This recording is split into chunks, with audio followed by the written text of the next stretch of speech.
Okay, let's make a start. So, really glad to have you all here, and I'm really pleased to be here.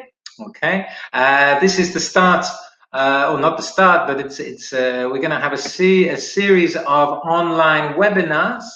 Okay, aimed primarily at teachers from working in higher education, so universities and colleges, but not only. Okay, could be for any teachers out there who are interested. A series of free online sessions, okay, brought to you by the team, which I'll show you a bit later on. Yeah, it's New Horizons in English Teaching. We're going to have sort of different ones. So, for example, 31st of August, so next week, you've got my colleague Sam McKean doing something on teaching C1 and higher levels, which, of course, might be appropriate for some universities, and also might be appropriate for private language schools. For example, I'm going to be doing a course in teaching C1 plus levels in London School of English, starting in a week or two. So that'll be Sam giving you some tips and some advice on how to teach very high levels. We've also got me again next week, 2nd of September at 11 o'clock. Typical mistakes of Ukrainian learners. Very interesting, you know. I've been here 11 years, so I've got a long list of your typical mistakes, well, maybe not yours, but our learners, our students, and how we can correct them. Okay, so that'll be next week. So as you can see, there are lots of different types of webinars. Some of them are about teaching, some of them are about academics, some of them about trends or modern topics, you know. So lots of different ones, something for everyone, we hope, but primarily for teachers of higher education, but not only. Okay, and then later on in the month, when higher education really gets going across Ukraine, we've got a season, New Horizons in English Teaching, 35 webinars in a month. We'll be doing at different times so everyone can join us. So keep an eye on our website, Facebook and Instagram pages for that. Okay. Okay, here's the team. As you can see, there's me, Hugh Della. We've got a special guest, we hope. Apparently he's 99% confirmed. The writer of Roadmap and Outcomes, and I think one or two more books. So hopefully Hugh Della, very entertaining speaker, will be with us at some point. Sam, Julia, who I'm sure some of you know is very good with the technology and how to use it in the classroom. Chris, if you're in Kiev and the regions, Chris is quite a star over there, I believe. Okay, he's been working for Internal for a few years. Chris will be doing some stuff. Olena Mikadui as well, and Gennady, of course. Okay, so that will be our team who's going to bring you the webinars over the next 2 months or so. Okay, just to get you back into the groove for the academic year. Okay.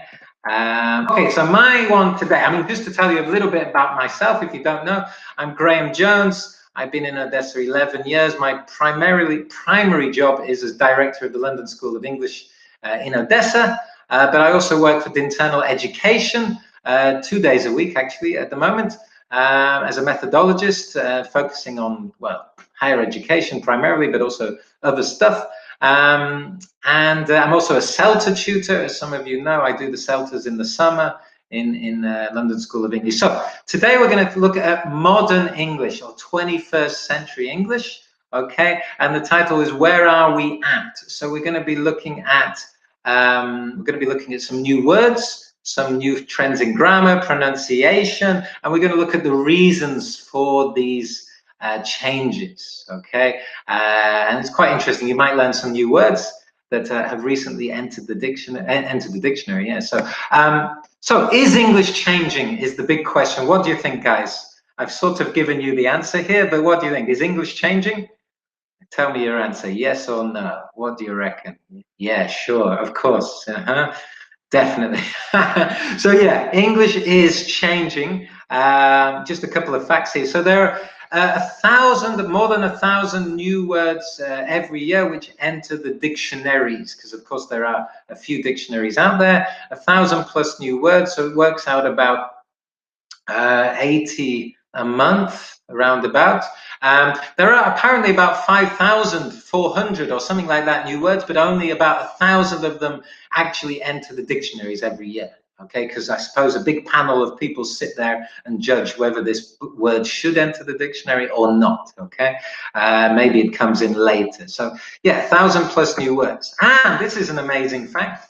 There's a 30% difference in the language of 18-year-olds in the last 30 years. Okay, so I wasn't 18 in 1989, I was 14, but still, if I listened to myself 30 years ago, maybe I wouldn't understand 30% of what I'm saying. Okay, yeah, I mean, a clear example is when I was well, at university, so about 25 years ago, a lot of people were saying wicked to mean good or very good. Yeah, it's wicked, man. Have you heard this new album? It's wicked, you know. So wicked, of course, the original meaning is like a witch. It's negative, but it progressed to mean something very, very good. Now, when I'm in London, especially when I hear people sitting on the bus, young people, they're saying sick.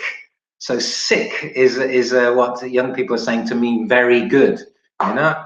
It's sick, man, meaning it's very good. I was just like, what? You know, that's very strange for me. I would never say sick, you know, to mean very good. So that's just one example of how it's changing, yeah, amongst young people. Now, so we're going to look at some examples of new words and what they mean. Okay, new words that have entered the dictionaries in probably the last 10 years, I would say. Okay, you might know some of them, and we're going to do a multiple choice. So I'm going to give you 3 options, and you can write in what you think these words mean. Okay, they are according to categories. There are categories of new words. So the first category we're going to look at is portmanteau. Excuse my French, portmanteau words. Okay, so these are words that are made from the meanings of 2 existing words. All right, so portmanteau words. Interestingly, portmanteau is actually a word made from 2 French words. Port meaning wear, and manteau is apparently a cloak. You know, like Spider-Man or a superhero has. You know, so portmanteau is actually a portmanteau word itself, which makes sense.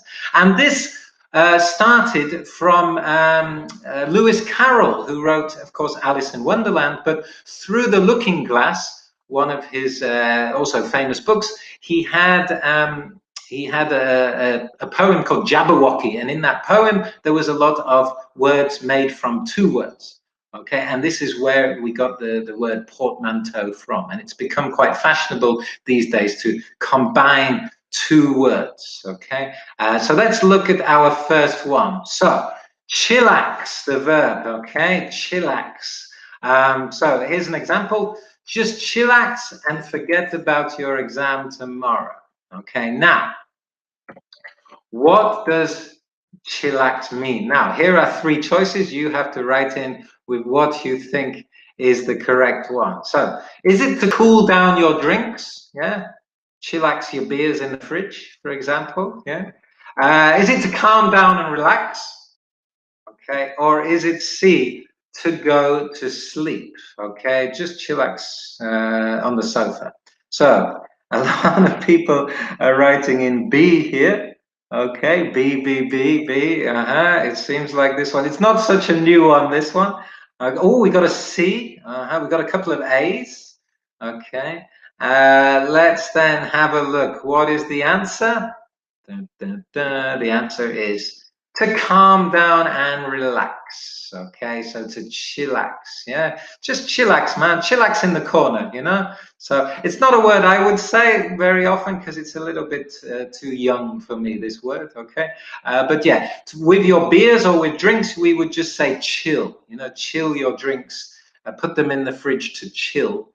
But chill, you can't say put them in the fridge to chillax. That sounds strange when you're talking about beer or wine or something like that. So yeah, chillax. Okay, so it's yeah. Okay, the next one. Now this was new for me actually. Hangry. Okay, now this one I think is quite easy. If we don't eat soon, Graham's going to get really hangry. Okay, so here's the choice. What does it mean? Well, tired. Yeah, he's going to get tired. Cold. Or irritable or angry because of hunger. So is it A, B, or C? Okay, this one's fairly easy. I didn't know this was actually in the dictionary. It was new for me because it's quite a common phenomenon, yeah? And the answer is C, yes, okay. Irritable, angry because of hunger. I usually associate this with. I'm quite good. I can keep my cool even if I haven't eaten. But my wife and child, no chance. They get a bit angry. Okay, they get hangry if they are hungry. So yeah, so hangry, new word, completely new. Yeah, so interesting. It makes sense because it is quite a common phenomenon. Yeah. Okay. Now this one may be a bit trickier. Okay, glamping. Okay.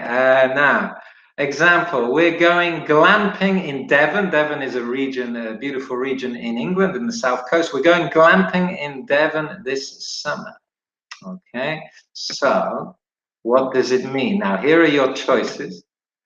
Fishing. We're going fishing in Devon, perhaps. Walking around wearing glamorous clothes, like we all like to do.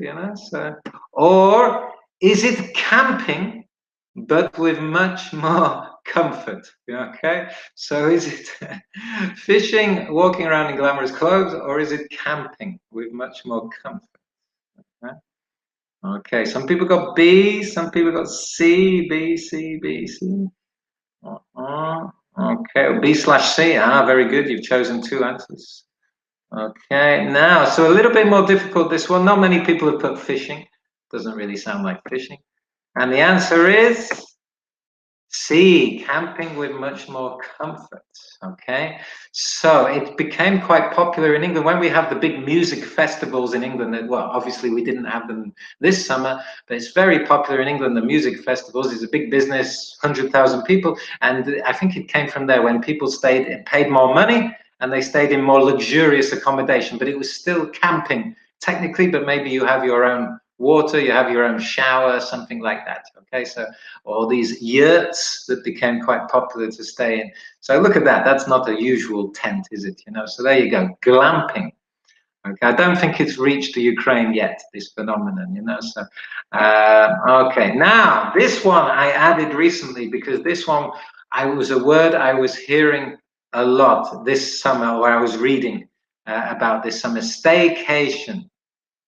Because of the situation with coronavirus, we've decided to have a staycation this summer. Okay. All right. So now, what does it mean then, staycation? Is it very similar to PlayStation? Remember, PlayStation, staycation, PlayStation, perhaps? Okay. A holiday spent at home? Okay. Or is it a type of house for pets? So we bought my dog a staycation. Which one of those is it? Somebody thinks A? B, B, B, B, B, B, B. Oh, a lot of B's. Okay, let's reveal the truth. What's the answer? Yes, a holiday spent at home. Okay, staycation. That's why this summer I was reading a lot about this. Now, there is a little bit of a debate because some people think that if you go on holiday but in the same country, this is also a staycation. Personally, I think that's just a vacation because a lot of people go on holiday in their own country anyway. Some people never go on holiday abroad. So I think a staycation is really when you don't go anywhere. Maybe you have day trips. So, for example, you stay in Odessa, but maybe you do a day trip to Carolina Bulgars or to Shabo or somewhere like that. But you sleep in your own flat. That's a staycation, in my opinion. Yes, okay. But yeah, all right, so that's staycation, yeah? Okay, so as we can see, these portmanteau words, chill plus relax equals chillax, hungry, angry, hangry, glamorous, camping, glamping, stay, vacation, staycation. We have also brunch, breakfast and lunch. This was one of the original ones, okay? Brunch. Spork.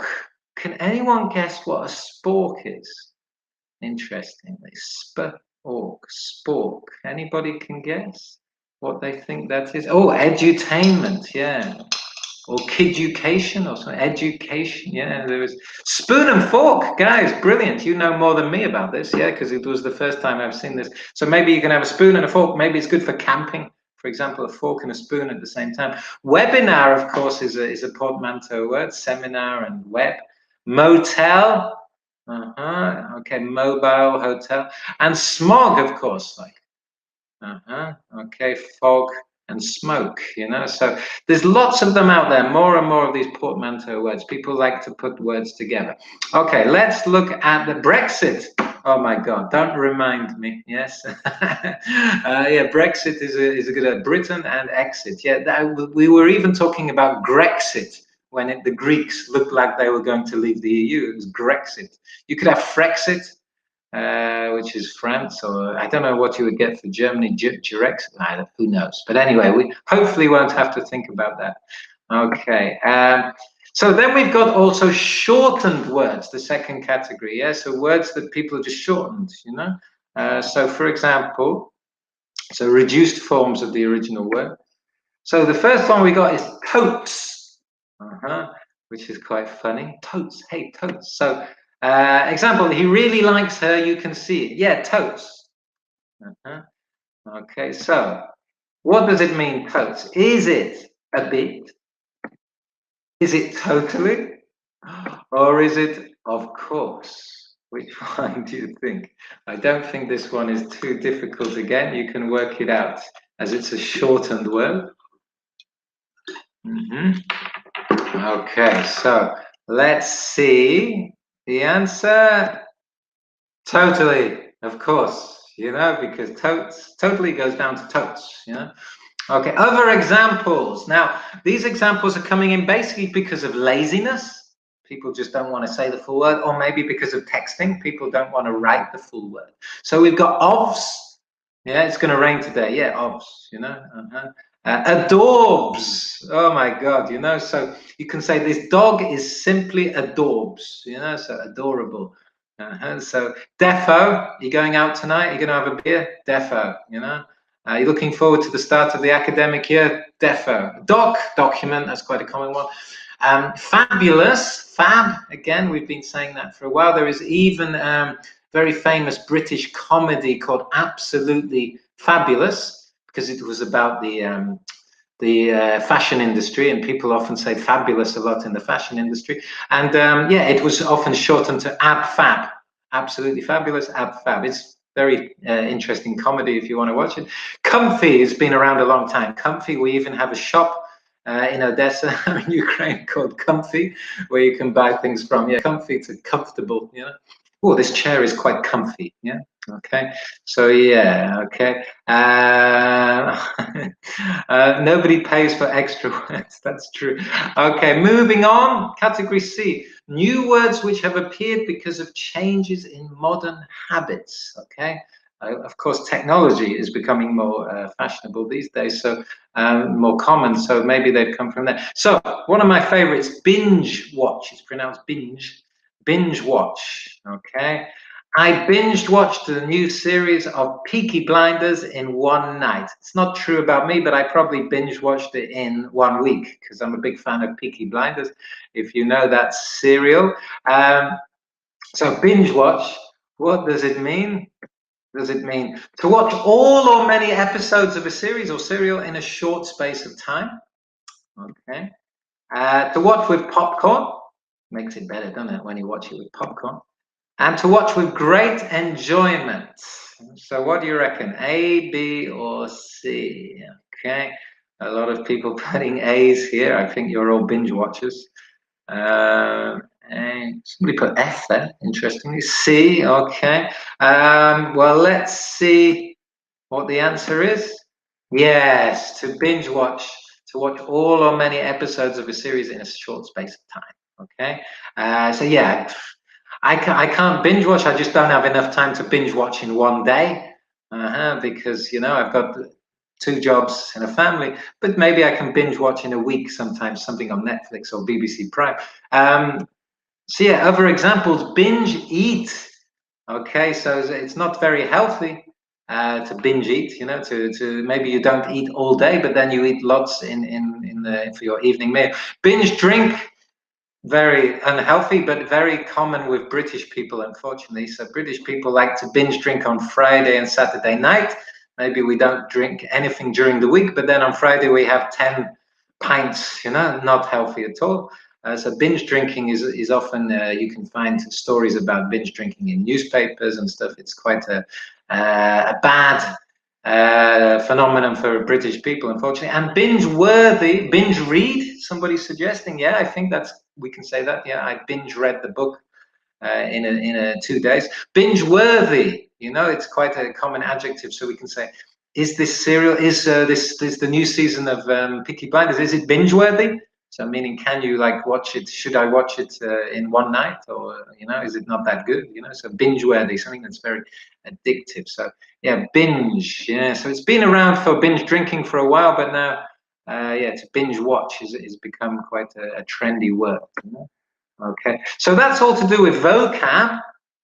As you can see, there are many new words, well, over 1,000 every year. That was just some of my favorites, you know, some of the ones that I actually use. We're going to move on to grammar. So is grammar changing too? What do you think, guys? Is grammar changing? Tell me what you think, you know? Yes, yes, yes. Some people say this is a good thing. Some people say it is a bad thing. It's changing, but of course, grammar is probably changing more slowly than vocabulary. Okay, because grammar, well, for various reasons, which we'll look at later. So, grammar. So, we've got what you should say. So, do you want anything from the shops? Okay, classic. You know, I'm going to the shops. I say to my friend or my colleague, do you want anything from the shops? Okay, but what we're hearing, are you wanting anything from the shops? Okay, so that, or even, will you be wanting anything from the shops? Look how shocked that small child is at this phrase, will you be wanting? So the future continuous using want. Okay, so that's what you could be hearing nowadays. Yeah, okay, it's not so common yet, but it's coming, you know, it's already, I hear it, you know. Okay, why are we hearing it? Well, the McDonald'sization of English, they started it with I'm loving it. So using what are classically state verbs, which many people used to say we can't use these in continuous form or in the progressive form, but we're hearing it more and more now. Okay, I'm loving it. When that came out, it shocked all English teachers, but now it's not such a shock, isn't it? How's your new job? Well, I'm liking it more and more, to be honest. Okay, how's your Ukrainian? Well, I'm understanding more and more. So sometimes we're using these state verbs in progressive forms, you know. So want as well. Or some people say, I've been wanting this car for a couple of years. Very good example, Elena. So the influence of Indian speakers. I'm putting this as a question. It's not a racist thing. I'm just saying people sometimes say Indian speakers of English, they often use a lot of continuous forms. I'm not really sure about the reason for this. It's just what they do. So sometimes they have quite good English, but they overuse continuous forms. And in the last, well, 10, 20 years, India as a country has become more powerful, especially in certain spheres like IT. And so this is maybe a reason, the Indian speakers' influence of English, that we're starting to use more continuous and progressive forms. It's interesting, yeah?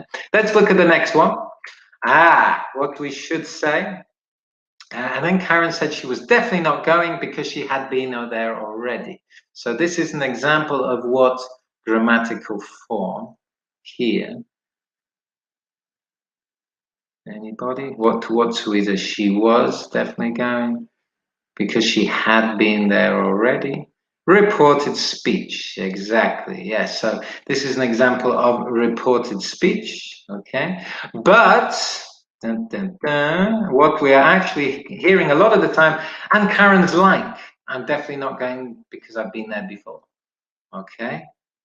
So using this like and using direct speech. Interestingly, yeah. It's especially popular amongst the young people, perhaps even more popular with American English. Or, and Karen goes, I think again, English speakers, and then she goes, and then she's like, you know, so again, using direct speech, but using goes as the verb before. And Karen goes, and then he goes, and then she goes, you know, like this. Or even, and Karen is all, I'm deaf, so is all. Now, personally, I wouldn't say that. Again, American English, perhaps. Karen is all, I'm definitely not going because I've been there before. So again, a little bit not so common, but still you can hear that these days. So why this? Is reported speech dying? Well, maybe a little bit, okay? This the classic, what we teach students sometimes is put the back shifting, okay? Put the tense back. But what we're hearing, especially in spoken English, is people are not putting the tense back. Why is this? Well, actually, like newspaper headlines that use the present tense, it adds immediacy to the story. If you're telling a story, you want it to sound interesting. So you don't put the tense back. You use the present tenses or present perfect because it's more interesting. It's more immediate for the speaker, you know? So yeah, reported speech is something, what we say, it's sort of maybe not dying, but it's on the way out a little bit, you know, especially in spoken or informal English, you know. Interesting, you know. Okay, direct speech sounds more lively, that's true, yeah. So yeah, so it's more appealing to the listener and the speaker. Yeah? Okay, let's move on. Now, what we should say, Graham runs so quickly, not true. He might make it to the Olympics one day. Okay, so we've got the adverb here. But what we're hearing, Graham runs so quick, he might make it to the Olympics. Okay, so again, what we're looking at here is the slight death or the illness of the adverb. Yeah.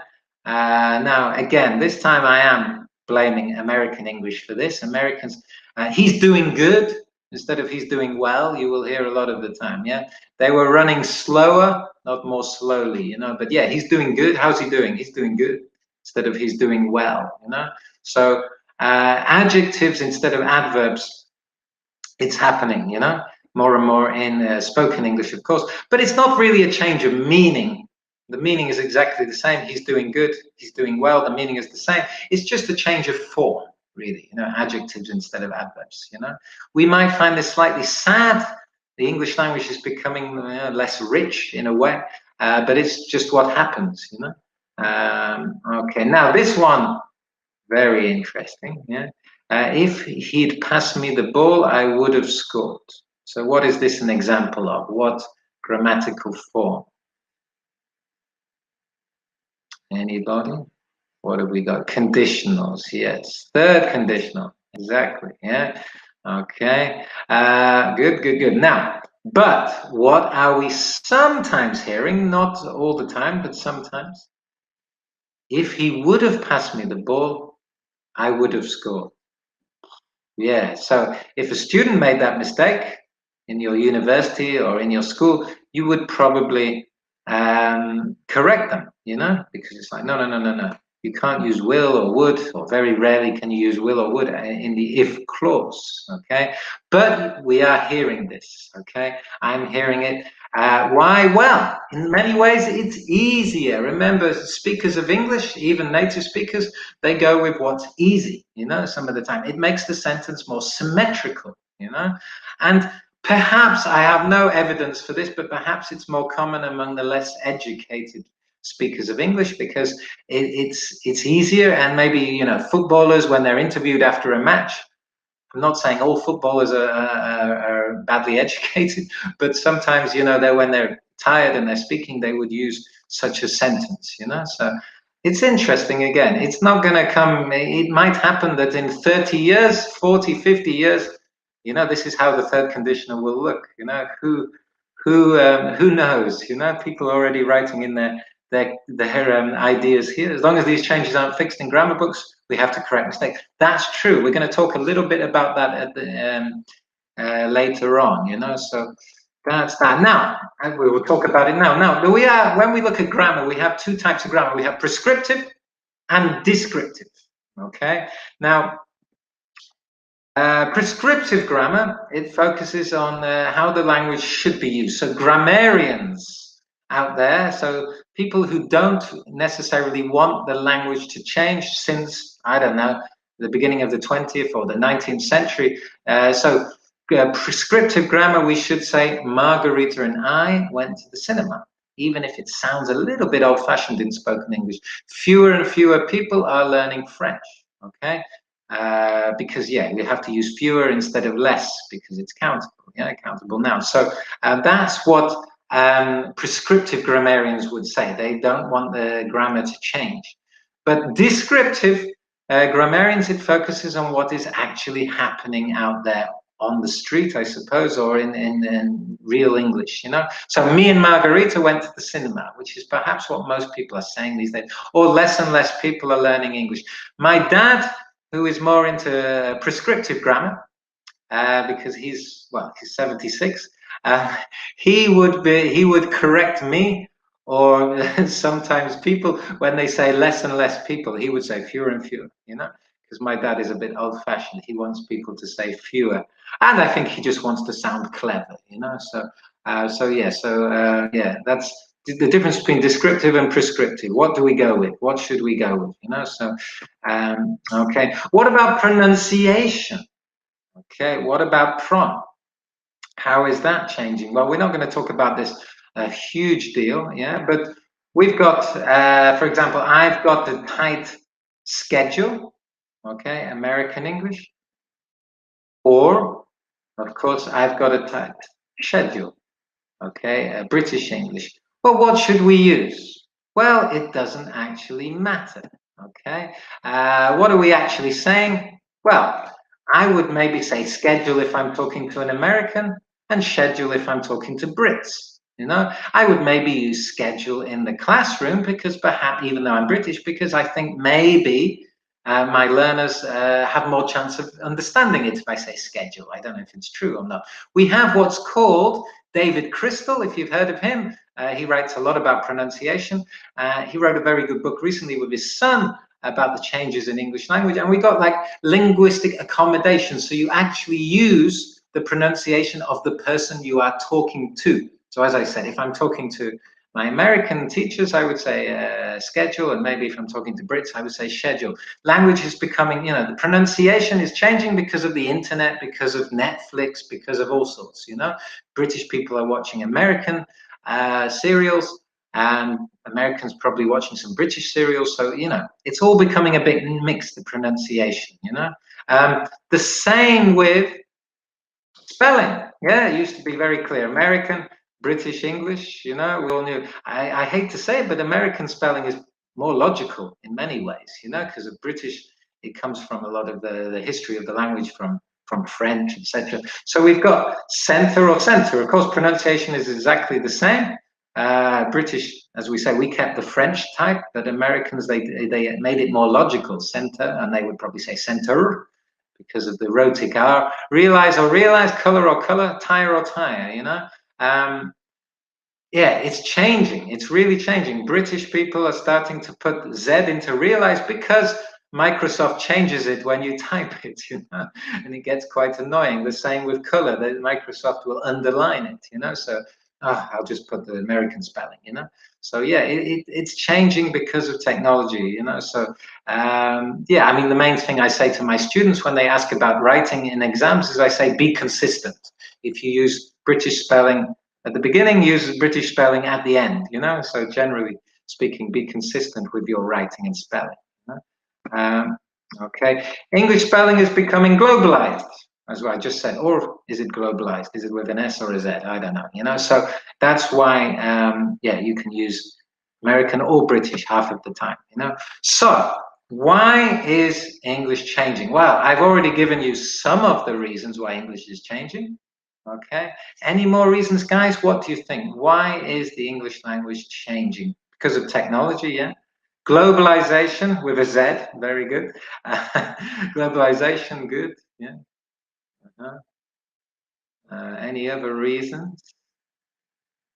New things, excellent. Yeah, well, I'm going to talk about that in a minute. We are changing, God, we are. Also, I read an article the other day about coronavirus, unfortunately, but why, how there's a lot more language coming from coronavirus, you know, like shielding, used to talk about people.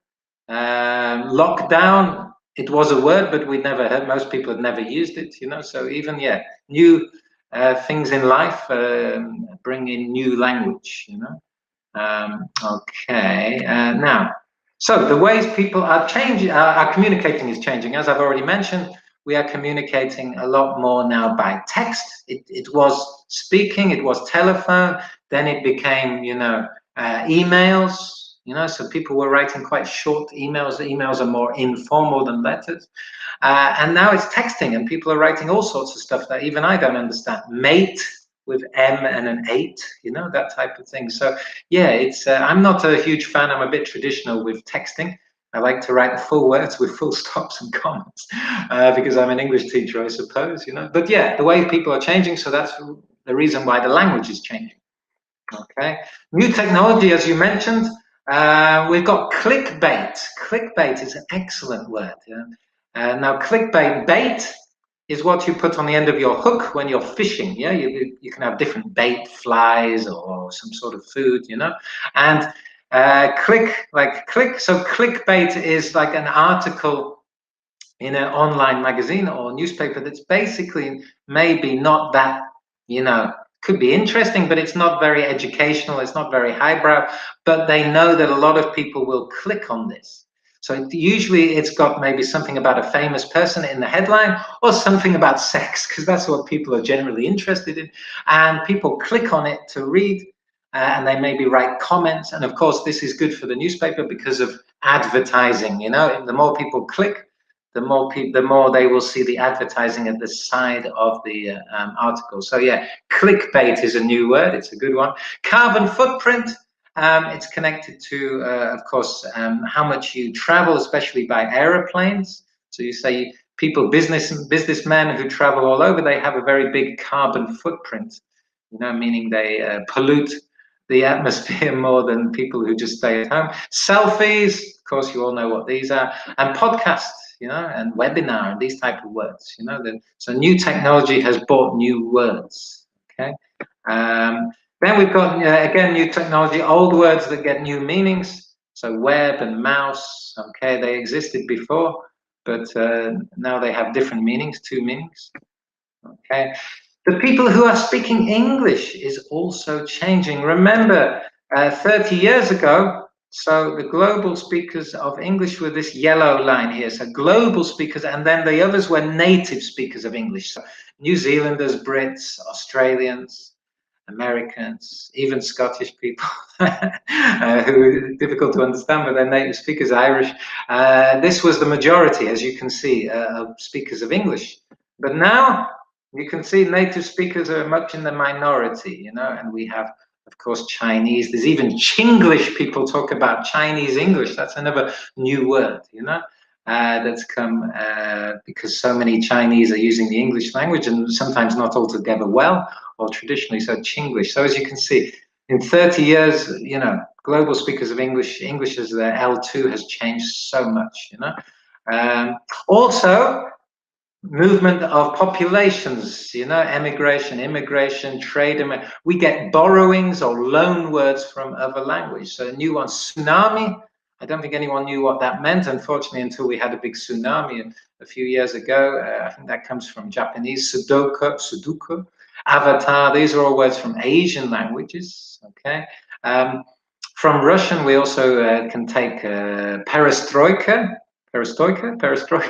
glasnost. These all came in the 80s. British people, Americans, we all started to know what these meant because they were in our newspapers, you know. I even say the word krisha. Krisha, when they talk about the mafia and somebody is someone's krisha.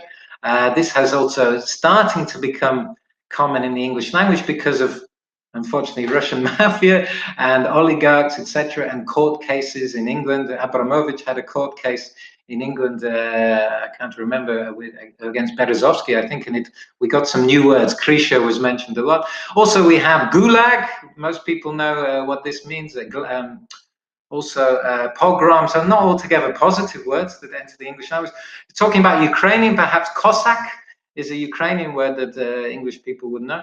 Also, a lot of words that come from cooking, like borscht. Most British people know what borscht is, but it's not a British word, but now it's become a British word, you know. So, yeah, Ramadan, COVID, oh my God, you know. Yes, a lot of food terms. Yeah, pelmeni, piroshki. Well, piroshki, I don't think most British people would know what it meant, but definitely some of them would know vareniki or pierogi, because from Poles, because we have a lot of Polish people. Kefir, perhaps, because a lot of people, a lot of Polish people buying kefir at the supermarkets have started to sell it in great quantities. And just to finish with, English language change. Well, language change is inevitable. Think of Shakespeare. Now, Shakespeare is responsible for introducing so many words into the English language, but there is a lot of language in Shakespeare that, well, disappeared. Shall is now only got the use of really making suggestions. Shall I compare thee? So, of course, thee, you can still find it in some British dialects, actually, in Yorkshire, where I'm from. You might get some people saying thee or thou or thy a little bit, some older people. So it's still, are thee going to the shops? So it can be used in some dialects, but generally not. And then also the lady doth, meaning does, protest to think too much, methinks. So again, methinks is almost gone. So it's just an example to show you, language is inevitable. It always changes. Yeah. Okay.